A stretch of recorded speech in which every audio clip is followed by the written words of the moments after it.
అని ఊపిరి పీల్చుకుంటున్న వేళ మరో డేంజరస్ వ్యాధి ప్రపంచాన్ని కలవరానికి గురి చేస్తోంది. జపాన్లో వెలుగు చూసిన స్పెక్ట్రోకోకల్ టాక్సిక్ షాక్ సిండ్రోమ్ అనే బ్యాక్టీరియా తీవ్ర భయాందోళన కలిగిస్తోంది. ఈ వైరస్ గురించి తెలుసుకుంటే వెన్నులో వణుకు పుట్టడం ఖాయం. అంత డేంజరస్ గా అత్యంత భయంకరంగా వ్యాపిస్తూ జనాల ప్రాణం తీస్తోంది. మనిషిని తినే ఈ బ్యాక్టీరియా సోకిన వ్యక్తి కేవలం 48 గంటల్లోనే చనిపోతుండటం తెలిసి ప్రపంచమే షాక్ కు గురవుతోంది. 2 రోజుల్లో మనిషిని చంపేసే భయంకరమైన బ్యాక్టీరియా జపాన్లోని టోక్యోలో వేగంగా విస్తరిస్తోంది. Streptococcal toxic shock syndrome bacteria corona కంటే డేంజరస్. మనిషి మాంసాన్ని తిని బతికే ఈ బ్యాక్టీరియా కేసులు జపాన్లో రోజుకు పెరిగిపోతున్నాయి. Japan national institute of infectious diseases ప్రకారం జూన్ 2 నాటికి 977 కేసులు నమోదయ్యాయి.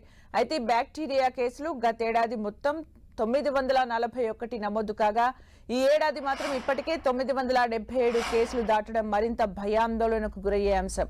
ఈ ఏడాది ఫిబ్రవరి వరకే టోక్యోలో 145 కేసులు నమోదవడం గమనార్హం. ఈ వైరస్ సోకిన మనిషికి సాధారణంగా గొంతు నొప్పి, వాపు వంటి తేలికపాటి అనారోగ్య లక్షణాలు మొదలవుతాయి. క్రమంగా శరీరంలోని అవయవాల నొప్పి, వాపు, జ్వరం, లో బీపీ, శరీర కణజాలాన్ని చంపేసే నెక్రోసిస్ వంటి లక్షణాలు తీవ్రమవుతాయి. ఈ వ్యాధి విజృంభించి చివరికి అవయవాలు పూర్తిగా దెబ్బతిని మరణం సంభవిస్తుంది. ఈ వ్యాధి కేసులు 30 ఏళ్లు పైబడిన వారిలో అత్యధికంగా నమోదవుతుండగా 50 ఏళ్లు పైబడిన వారికి ప్రమాదకరంగా మారుతోంది.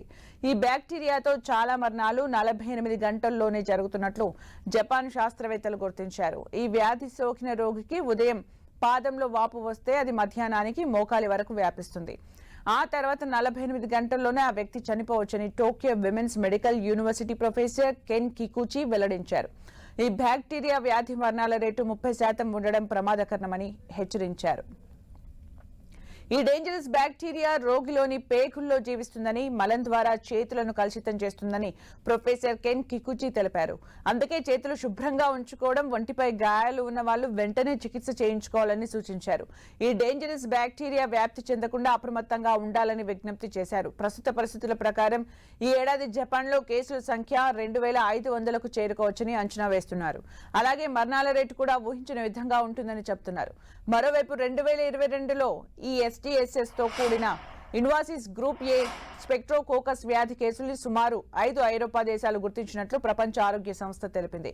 అందులోనూ కోవిడ్ ఆంక్షల ముగింపు తర్వాత ఈ కేసులు పెరిగాయని WHO వెల్లడించింది.